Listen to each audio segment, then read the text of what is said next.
आज के मुख्य समाचार। महिला से 2.59 करोड़ रुपए ठगने का मामला। जाने कब तक शुरू होगी आईपीएल टिकट की बिक्री। 18 से 20 अप्रैल तक भारी बारिश और ओलावृष्टि का अलर्ट। जयराम ठाकुर ने कहा, सरकार दे रही भ्रष्टाचार को संरक्षण। राज्य स्तरीय संयुक्त ट्रेड यूनियन अधिवेशन आज शिमला में पहुंचे। शिमला की पेंशनर्स ने सरकार से की जवाबदेही की मांग। मंत्री विक्रमादित्य सिंह ने कंगना पर तंज कसा। शिमला में ईडी कार्यालय के बाहर मुख्यमंत्री का धरना। अब समाचार विस्तार से। अप्रैल की चिलचिलाती गर्मी से परेशान हिमाचल वासियों को आने वाले दिनों में कुछ राहत मिल सकती है, लेकिन साथ ही मौसम के मिजाज में तेजी हो रही बदलाव ने चिंता भी बढ़ा दी है। मौसम विभाग केंद्र शिमला की ताजा रिपोर्ट के अनुसार प्रदेश में एक बार फिर पश्चिमी विक्षोभ सक्रिय हो रहा है, जिससे अगले कुछ दिनों तक पूरे हिमाचल में भारी बारिश, ओलावृष्टि और तेज हवाएं चलने की संभावना भी जताई गई है। मौसम विभाग ने 17 अप्रैल और 18 अप्रैल को प्रदेश के कई स्थानों पर बारिश और बिजली गिरने की चेतावनी के साथ येलो अलर्ट जारी किया है। विभाग ने चेताया है कि इन दिनों के दौरान स्थानीय लोगों और पर्यटकों को खुले क्षेत्रों में जाने से परहेज करना चाहिए, क्योंकि बिजली गिरने की घटनाएं जानलेवा साबित हो सकती है। इसके अलावा 18 और 19 अप्रैल को पूरे प्रदेश में मौसम और अधिक उग्र रूप ले सकता है। इन दोनों दिनों के लिए भी विभाग के द्वारा ऑरेंज अलर्ट जारी किया गया है। रिपोर्ट के अनुसार इस दौरान प्रदेश में मैदानी और मध्यवर्ती और ऊंचाई वाले क्षेत्रों में भारी बारिश, ओलावृष्टि और 14 से 50 किलोमीटर प्रति घंटे की रफ्तार से तेज हवाएं चलने की आशंका भी बताई गई है। 18 और 20 अप्रैल तक पूरे प्रदेश में मौसम खराब बना रहेगा।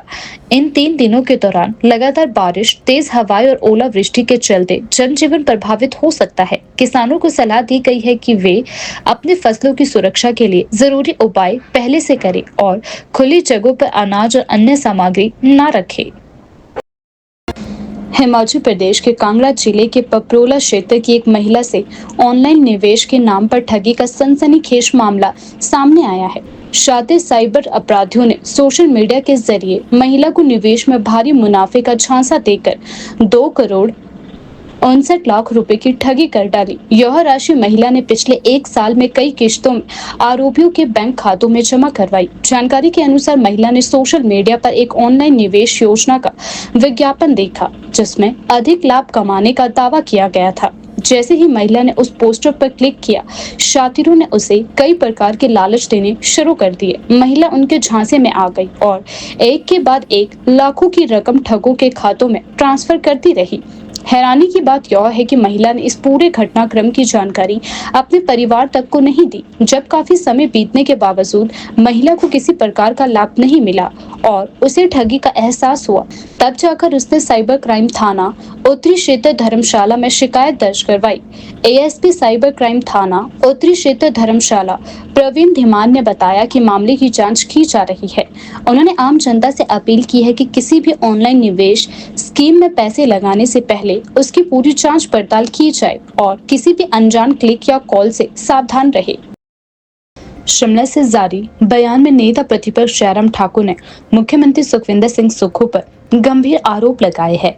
उन्होंने कहा कि आज मुझे पूरी उम्मीद थी कि वह विमल नेगी की मौत और पावर कॉर्पोरेशन में हुए सैकड़ों करोड़ों के घोटाले की जांच सीबीआई को सौंप देंगे, क्योंकि यह मामला जितना जटिल दिखाई दे रहा है उससे बहुत ज्यादा जटिल है। प्रदेश के पावर प्रोजेक्ट में घोटाले अब सैकड़ों करोड़ों तक पहुंच चुके हैं। यह मामला सिर्फ पेखू बेला तक ही सीमित नहीं है। पावर कॉर्पोरेशन के देखरेख में हो रहे सभी कामों में भारी भ्रष्टाचार की सूचना, आरोप और दस्तावेज सामने आ रही है। आज समाचारों में उनके परिवार का जो आरोप सरकार और पुलिस पर छपा हुआ है, वह बहुत दुखद और शर्मनाक है। इस चुनी हुई सरकार से इस तरह की अपेक्षा नहीं की जा सकती। एक तरफ सरकार सीबीआई जांच न करवाकर विमल नेगी के साथ नाइंसाफी और भ्रष्टाचारियों को बचाने का काम करती दिख रही है। अब तो सरकार और पुलिस विमल नेगी को ही जिम्मेदार ठहराने में लगे हुए हैं। यह गंभीर आरोप नेता प्रतिपक्ष जयराम ठाकुर द्वारा सीएम सुखविंदर सिंह सुक्खू पर लगाए गए हैं। हिमाचल दिवस के अवसर पर अब की बार माननीय मुख्यमंत्री जी पांगी, जो हमारा ट्राइबल का इलाका, वहां गए थे। वहां से उन्होंने प्रदेश को संबोधित किया। और पूरा प्रदेश उनके संबोधन का इंतजार कर रहा था कि हिमाचल दिवस के अवसर पर पूरे प्रदेश का जिक्र होगा, प्रदेश के काम के लिए कुछ नई घोषणा भी वो करेंगे। लेकिन हैरानी की बात, आखिरकार वही हुआ जो पिछले साल उनने जाकर के काजा में किया था। काजा में जाकर के वहां की महिलाओं को कहा था कि 1500 रुपए आपके जो गारंटी हमने दे रखी है उसके अनुरूप जो है आपको दे दिए जाएंगे। लेकिन सच्चाई यह है कि उसके बावजूद भी मिले नहीं। अब की बार काजा जाने की स्थिति में नहीं रहे तो पांगी चले गए, और पांगी इसलिए गए कि वहां की पॉपुलेशन कम है, थोड़ी महिलाओं को के बीच में बात कहने की स्थिति में हो पाएंगे, प्रदेश की महिलाओं का सामना करने की स्थिति में नहीं है। और पांगी में भी अब की बार वही किया कि 1500 रुपए हम देंगे। अरे पांगी की महिलाओं के लिए तो मैं बधाई भी दूंगा, लेकिन मैं इतना जरूर कहना चाहूंगा कि गारंटी तो आपने पिछली बार भी दी थी, घोषणा तो आपने पिछली बार भी की थी, वो पूरी नहीं हुई। अब की बार जो घोषणा की है वो पूरी होगी, इसकी गारंटी है क्या, ये भी एक प्रश्न है। और लेकिन दूसरी बात, ये गारंटी आपके गले में फंसी हुई है। आप गारंटी को पूरा करने की स्थिति में नहीं है। गारंटी सिर्फ काजा की महिलाओं के लिए नहीं है, पांगी की ही महिलाओं के लिए नहीं है, पूरे प्रदेश की महिलाओं के लिए की है आपने, जिनकी संख्या 23 लाख बनती है, 18 से 60 साल की महिलाओं को। अब उसमें भी आपने पात्रता का पैरामीटर लगा दिया है। मैं उस सारी चीज को लेकर के बाद में कहूंगा, अभी कुछ कहने की आवश्यकता नहीं, मैं महसूस करता हूं। लेकिन मुझे इस बात को लेकर के अफसोस है कि प्रदेश के महत्व का दिवस उस दिन भी आप हमारी माताओं बहनों के साथ झूठ बोल करके आए हैं, झूठी बातें करके आए हैं। इस समझता में बहुत दुर्भाग्यपूर्ण है।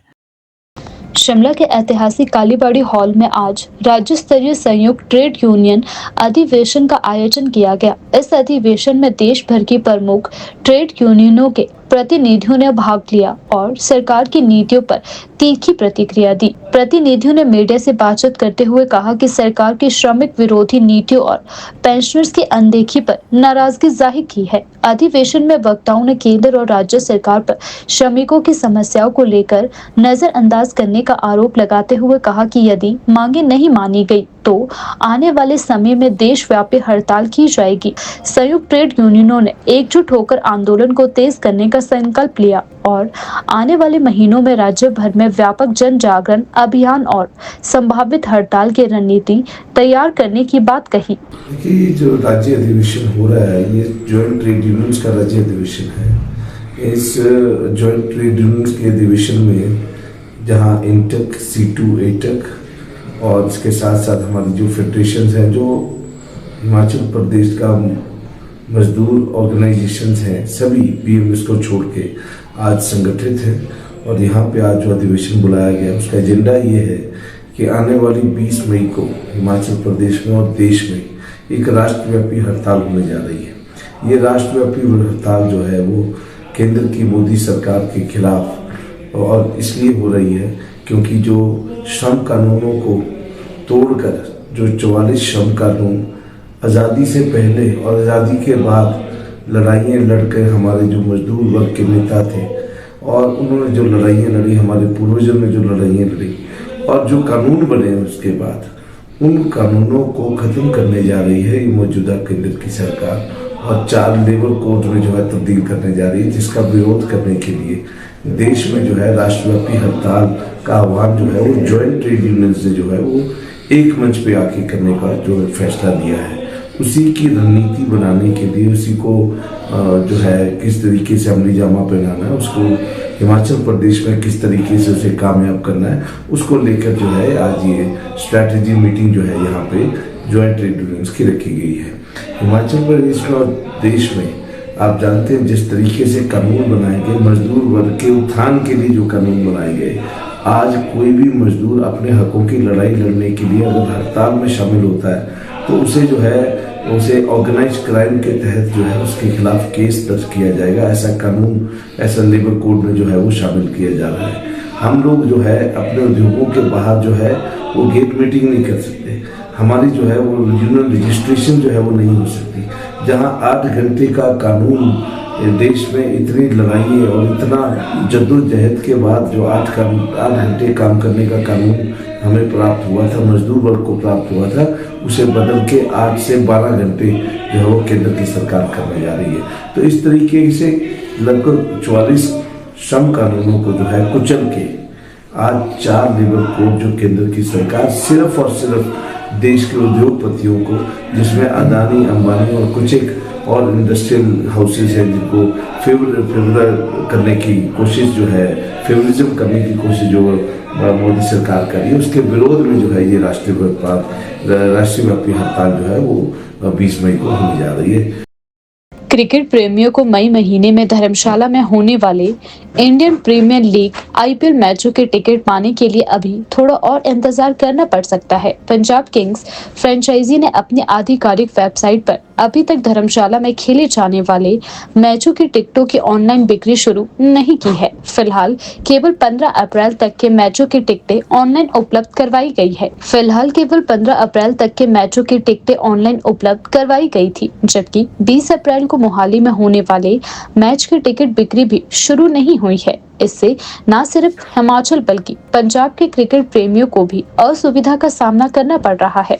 सूत्रों के अनुसार पंजाब किंग्स की ओर से पहले मोहाली में होने वाले बचे हुए 2 मुकाबलों की टिकटों को प्राथमिकता के साथ बेचा जाएगा ताकि वहां अधिक दर्शक जुट सके। मोहाली स्टेडियम की दर्शक क्षमता धर्मशाला के मुकाबले अधिक है। यही वजह है कि फ्रेंचाइजी का फोकस फिलहाल उन मुकाबलों पर है। Himachal Pradesh cricket association HPCA के सचिव अवनीश परमार ने बताया कि टिकटों की ऑनलाइन और ऑफलाइन बिक्री का अधिकार पूरी तरह से फ्रेंचाइजी के पास होता है। इसमें HPCA कोई हस्तक्षेप नहीं करता।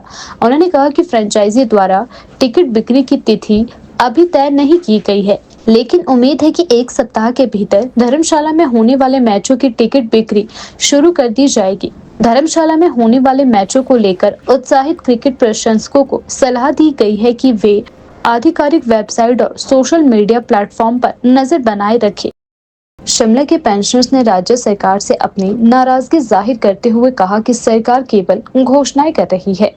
उन्होंने सरकार के ऊपर आरोप लगाया है कि बकाया एरियर को लेकर सरकार की तरफ से कोई भी स्पष्टीकरण नहीं आया है। पेंशनर्स ने सरकार से मांग की है कि वह केवल घोषणाओं तक ही सीमित ना रहे, बल्कि शीघ्र अधिसूचना जारी कर स्पष्टीकरण दे ताकि उन्हें राहत मिल सके। अभी तो इसका कोई नोटिफिकेशन तो निकला नहीं है, सिर्फ सरकार ने घोषणा ही की है। अभी जब नोटिफिकेशन इसका आएगा तब असली पता लगेगा इसका। नोटिफिकेशन जो 3% की DA की किस्त अनाउंस की है, ऐसे हमारा जो है पेंशनर्स का 11% ड्यू है। तो इन्होंने जो 4% पहले का था जनवरी 24 से था, फिर 4% उसका था जुलाई का था, और 3% इसका जनवरी से था। तो सरकार ने पहले वाले 4% ना दे के लास्ट वाला 3% दिया है। अभी इसमें कोई क्लैरिफिकेशन है नहीं, और इसका भी अभी जो इसके एरियर के बारे में भी कोई स्पष्टीकरण नहीं आया सरकार की तरफ से। और जो हमारा पिछला 42 महीने का और ADA का ड्यू है, उसके बारे में भी कुछ सरकार ने घोषणा नहीं की। तो हम सरकार से चाहेंगे कि ये जल्दी से जल्दी जो पिछला हमारा बकाया है उसको भी अमल तो जब होगा ही तभी देखा जाएगा। अभी तो शब्दों में घोषणा ही हुई है, कहीं में हमने देखा तो है नहीं कहीं कि ये इम्प्लीमेंट हो रही है। और हमारा था पेंशन वेलफेयर एसोसिएशन के टूट ब्लॉक से होम जनसेट, तो इन्होंने क्या किया, पेंशनर को भी कैटेगराइज कर दिया। पहले 75 साल से 80 वाला को एरियर दिया, अब 70 से 80, मतलब इनको भी आपस में डिवाइड कर रहे हैं ये। तो हम कह रहे हैं कि जितना भी है जिनका बढ़ता है उनको एक तरफ दे दी जाए 16 से एक मुश्त। जैसे 16 से लेकर 22 तक जो रिटायर हुए उनको बेचारों को कुछ नहीं मिला अभी तक। उसकी लड़ाई बहुत चली हुई हमारे वेलफेयर एसोसिएशन के थ्रू। तो हम कह रहे हैं कि एक मुश्त इनको दे दिया जाए। ये लोगों को बांटने की कोशिश ना की जाए, क्योंकि 70 साल वाले बोलते हैं हमारे को मिल गया, वो बोलेंगे हम तो मस्ती हैं, अब तुम लड़ो आपस अपना केस, ऐसा मतलब डिवाइडेशन ना है। मंडी संसदीय क्षेत्र से सांसद और बॉलीवुड अभिनेत्री कंगना रनौत इन दिनों बिजली बिल को लेकर सुर्खियों में रही। सोशल मीडिया से लेकर मीडिया चैनलों तक कंगना का यह मुद्दा छाया हुआ है। वहीं इस पूरे घटनाक्रम पर हिमाचल प्रदेश सरकार के लोक निर्माण एवं शहरी विकास मंत्री विक्रमादित्य सिंह ने कंगना रनौत को आड़े हाथों लिया है और उन्हें एक राजनीतिक नसीहत भी दी है। विक्रमादित्य सिंह ने कहा कि कंगना रनौत हमारी बड़ी बहन की तरह है, हम उनका सम्मान करते हैं, लेकिन उन्हें अपने सांसद पद की जिम्मेवारी को भी समझना चाहिए। प्रदेश के विकास के लिए उन्हें राजनीति से ऊपर उठकर कार्य करना होगा। उन्होंने यह भी कहा कि प्रदेश के मुद्दों को लेकर अगर कंगना दिल्ली में केंद्र सरकार से सहयोग लेकर आती है तो राज्य सरकार उनका पूरा समर्थन करेगी। हम सब मिलकर हिमाचल को आगे बढ़ाना चाहते हैं। यदि कंगना केंद्र से प्रदेश के लिए संसाधन और फंड लाने का कार्य करती है तो इसमें हम उनके साथ खड़े हैं, प्रशासन भी उनके साथ सहयोग करेगा। विक्रमादित्य सिंह ने यह भी कहा कि यह समय आरोप प्रत्यारोप का नहीं बल्कि मिलकर प्रदेश के विकास के लिए काम करने का है। उन्होंने तंज कसते हुए कहा कि चुने हुए जनप्रतिनिधि होने के नाते कंगना रनौत का यह कर्तव्य है कि वे हिमाचल के हित में केंद्र सरकार के सामने मजबूत पैरवी करे और हिमाचल के लिए ज्यादा से ज्यादा फंड लेकर आए। आज शिमला के डीसी ऑफिस के बाहर कांग्रेस पार्टी के द्वारा धरना प्रदर्शन किया गया। इस धरने प्रदर्शन में मुख्यमंत्री सुखविंदर सिंह सुक्खू भी मौजूद रहे। मुख्यमंत्री के साथ इस धरने में राज्य कांग्रेस अध्यक्ष प्रतिभा सिंह सहित कई वरिष्ठ कांग्रेस नेता और कार्यकर्ता भी शामिल रहे। यह प्रदर्शन नेता सोनिया गांधी और राहुल गांधी के खिलाफ कथित रूप से की जा रही केंद्रीय एजेंसियों की कार्यवाही के विरोध में किया गया। धरने के दौरान नेताओं ने केंद्र सरकार पर एजेंसियों के दुरुपयोग का आरोप लगाया और इसे राजनीतिक प्रतिशोध करार दिया और साथ ही कहा कि सोनिया गांधी और राहुल गांधी को झूठे मामलों में फंसाने की कोशिश की जा रही है। यह लोकतंत्र पर सीधा हमला है। धरने के दौरान बड़ी संख्या में पुलिस बल भी तैनात रहा। हालांकि किसी अप्रिय घटना की सूचना नहीं है। इस घटनाक्रम से हिमाचल की राजनीति में गर्मी बढ़ गई है और आने वाले दिनों में इसकी गूंज राज्य स्तर पर सुनाई दे सकती है। का जो कार्य करने की प्रणाली है उसके खिलाफ आज हमारा इस दफ्तर के बाहर धरना है। और मैं ये मानता हूं कि एक नेशनल हेराल्ड एक अखबार था जो कांग्रेस पार्टी का अपना अखबार है। उस अखबार में ना तो कभी पैसा लिया गया और ना ही स्थानांतरित किया गया। फिर ये कैसा जीना जानता है।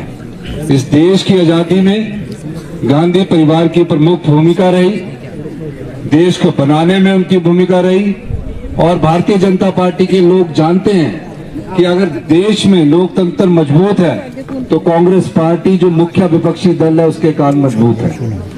और मुख्य विपक्षी दल में अगर कोई नेतृत्व मजबूत है तो माननीय श्री राहुल गांधी जी का नेतृत्व मजबूत है, जो सिद्धांतों से समझौता नहीं करते, जो हमेशा गरीब, दलित और जो पिछड़े वर्ग के लोग हैं, आम जनता उसकी लड़ाई को लड़ते हैं।